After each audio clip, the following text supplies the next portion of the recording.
Kristy-Lee, we're back. Hi. We are back. Hey, Juliet, how are you? I'm well, thank you. I'm really interested in this conversation today. We're going to be talking about reward and recognition programs.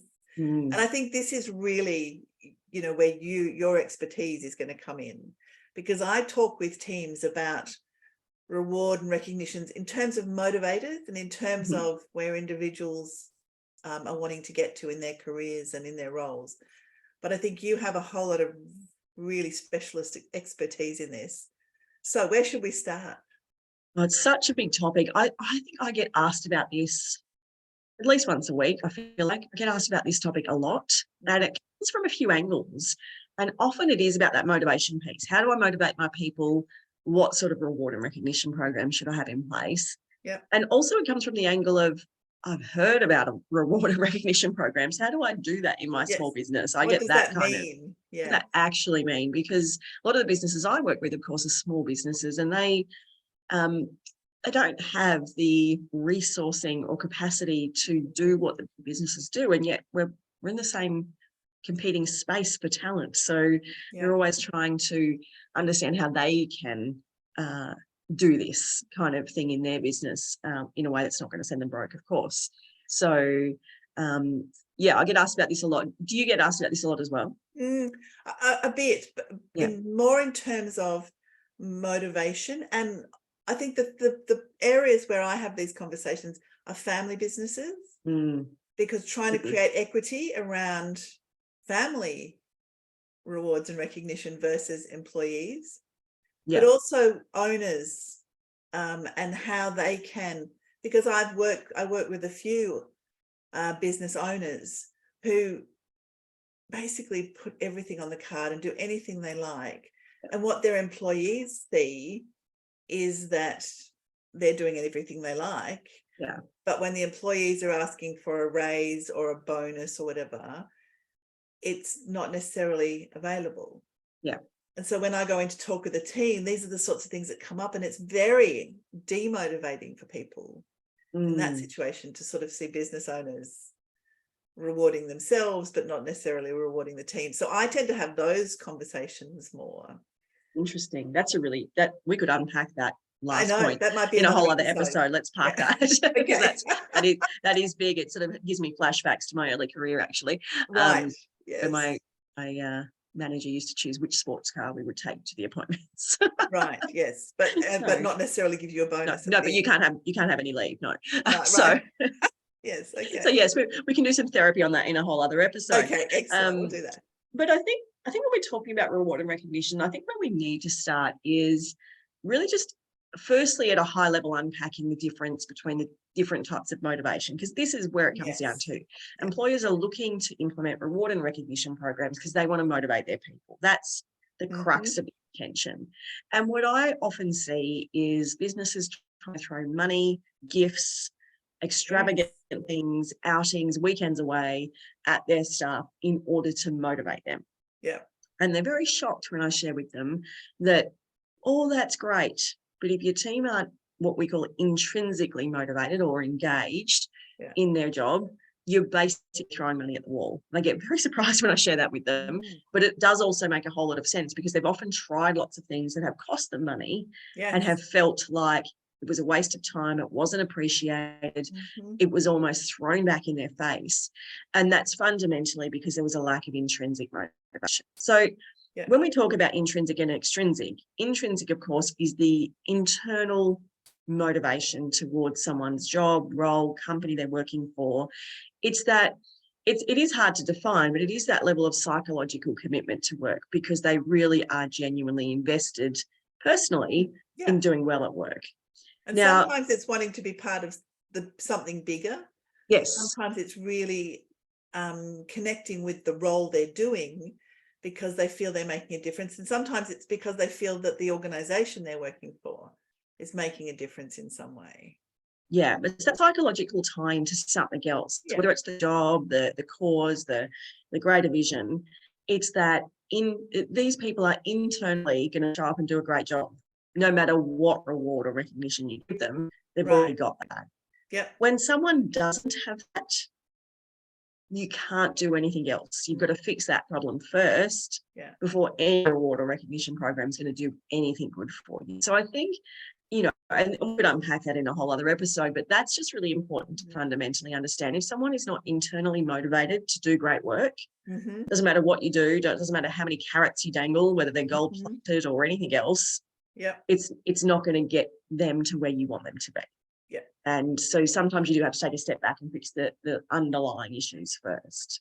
So I thought we should just put that out there initially. Absolutely. Yes. It's really important, because otherwise everything else we discuss from here on in may not work. So, and we could probably do an episode on motivation, and probably we should. I know we've talked about it in the past. Yeah, I can't believe we haven't actually. We should definitely do an episode on motivation. Yeah, because I think there's a whole lot of stuff we can talk about in terms of building that intrinsic motivation.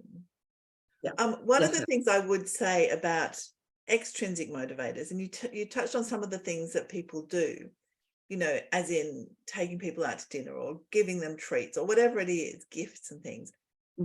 And to me, that, or when I see that and I'm talking with someone who, as you say, says, I can't believe it, you know, I've just been so generous and I've done all these things, and they don't seem to appreciate it. When I talk with the team, so often what you hear is, I don't want to spend my Friday night with the team. I've got a wife and children at home, or a partner and kids, or whatever it is. You know, I don't want to spend more time with the team. I'd rather you gave me a dinner voucher to take my partner out to dinner. Yes. And we can go and do something that matters to me. Or, you know, I absolutely am not coming on a weekend away. I don't care how glamorous and exciting it is, because I actually prefer to take my kids to the footy, or, you know, be at their sport on Saturday morning, or whatever it is.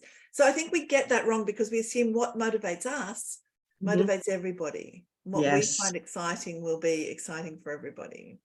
Yeah, and because it's our business, and and don't put myself in this camp because I never did this, and we want to spend all the time thinking about the business and talking about the business, but our team are going to want to do that as well. It's just not the case. And I think that in itself is one of the biggest pitfalls I also see as well.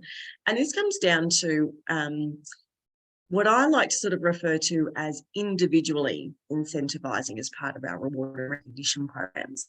And by that, I mean really getting to know your people really, really well. Absolutely. But if you are going to incentivize them or reward them, it is in a way that matters to them. The simplest example I usually give of this is, you've got a team, they've done an amazing job, you want to reward them for the amazing job, and you're going to give them all $200 gift vouchers. And you could just go and get $200 Visa gift cards, no problems. That's the reward, everyone's happy, it's equal across the board. But what if you took that $200 per employee and you went and got a day spa voucher for Jenny, because she's really into a pampering and she loves going to a day spa, and you went and got Joe a BCF voucher because he's into his camping and his outdoor adventure kind of stuff, and then you went and got someone else a voucher to go to the movies because they're a massive movie buff. You spend the exact same amount on each team member, but you've individually rewarded and incentivized for their contribution. What will happen in those cases is when Jenny goes to the day spa and uses her gift voucher, not only is she going there thinking, this is going to be lovely, but also how lovely is my boss, because they knew how much I would love this. Where if she's just got a $200 Visa gift card that she's spending on the groceries or whatever, she's going to have no connection to spending that money with the work. And so if we can, and it's the simplest thing, like it's really not that hard, and it costs no more than what you would have already spent. Yet it has a significant impact on how it's received. I think that's so true. I think I saw that actually through COVID. It was interesting. One of the teams I worked with, the boss sent out hampers to everybody, which is a lovely idea. But a couple of people said to me, I don't actually drink tea. And, you know, it was a tea and coffee thing and all that sort of stuff. And I don't, you know, the mug, you know, nice, but doesn't do anything for me. Nothing and personal. It would have been such a simple thing to tailor that so that, you know, that person, maybe they got the movie hamper, you know, with chips and nuts and a cocktail mix or something, you know. But as you say, just thinking about it personally. And this feeds into the intrinsic motivators for people. When they stay and these things happen, it feeds that as well. It does, because they feel that they're heard and they're seen in the workplace. Yes. So appreciated in that way. Yeah, absolutely. So I think definitely individually incentivizing, and you have to get to know your team. It's the only way to do that, is really important. And also, you know, I like a mix in a reward and recognition program between something quite structured. We meet this target, you get this result, or this bonus, or this extra thing.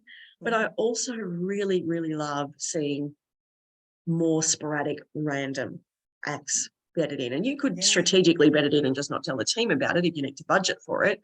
But the element of surprise, and the surprise of thank you for a job well done in some way, shape or form, I think it has even more impact than a reward they knew they were going to get because they got that goal. So I think both work brilliantly together. It's really interesting you say that. I was talking with someone last week and we were talking about some of the complexities around motivating people at the moment, and they'd had a really good month, and so she organized for bottles of Australian sparkling for all the team members, but she knew who didn't drink, and so she organized for them bottles of non-alcoholic things, you know, just really simple, and no one was expecting it, so it was sort of like, oh, that's nice, you know. And I'm sure there are a few of them probably don't even drink champagne, or, you know, but they can give it to their partner, or and they recognized the gesture and appreciated it. And she'd done a little bit of that kind of, well, she knew who didn't drink, so you don't give that to them. But it was the sporadic nature of it, as you say, just that sort of thank you, everybody. I really appreciate it. The surprise element, it really does go so far in people feeling even more special at work. So I like to see definitely that built in. But if you're going to have a structured reward and recognition program, I think some of the key things there are tying it in to your organizational objectives, because there needs to be a point to why you're rewarding people, and it has to help you get further along. Tying it into smashing KPIs out of the park, not just meeting KPIs because that's doing their job, actually smashing them out of the park.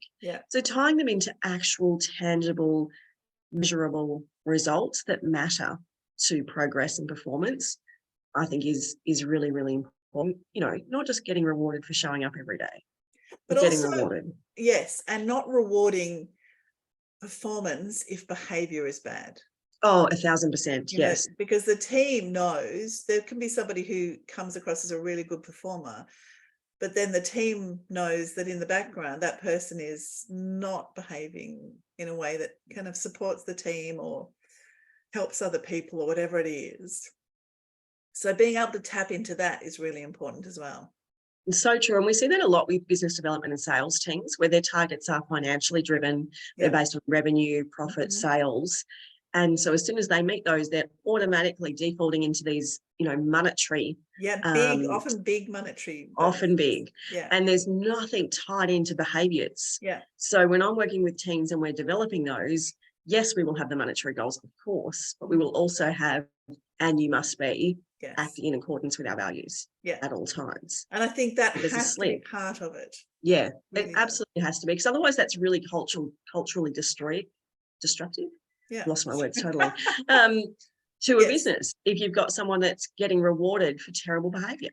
Well, and it's very demotivating for everybody. So you're actually negating any kind of positive you might have got from giving bonuses. When people see somebody who behaves badly in the team being rewarded, even if it makes sense because they've met some goal that was already specified, but if they know that person's behaving badly and we reward them, that's everybody just really, and you can see it happen. They just go, well, what the hell, why should I bother doing all this stuff that supports everybody else, and why am I sharing my information and putting in the extra time and the effort and things, and that person's getting it all, when they haven't done any of that.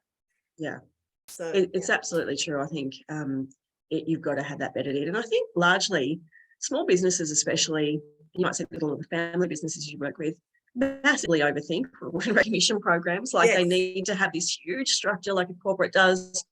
Most corporates don't have that structure. They just need it to protect themselves from themselves a lot of the time. we don't need to make it complicated or hard work for anyone. No. It really can be very simple and still be very effective. I totally agree. And if it comes with goodwill and you understand what's going on for your people, then I think you will get it right. You will. You just listen to your people. That's all, yes, all it takes. Exactly. Yeah, absolutely. Yeah.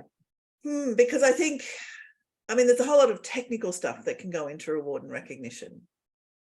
But unless you get this underlying stuff sorted out, the technical stuff is really easy, isn't it, really? And you can systematize it and do all that sort of thing. But it's getting this people side of it right that makes a difference. And there's, if you want to go to that level, there's loads of outsourced companies these days that help, and there's companies like Perkbox and all different places that can help to create that kind of next level up experience. But I actually don't think it matters for most employees. They actually don't care about the gym membership.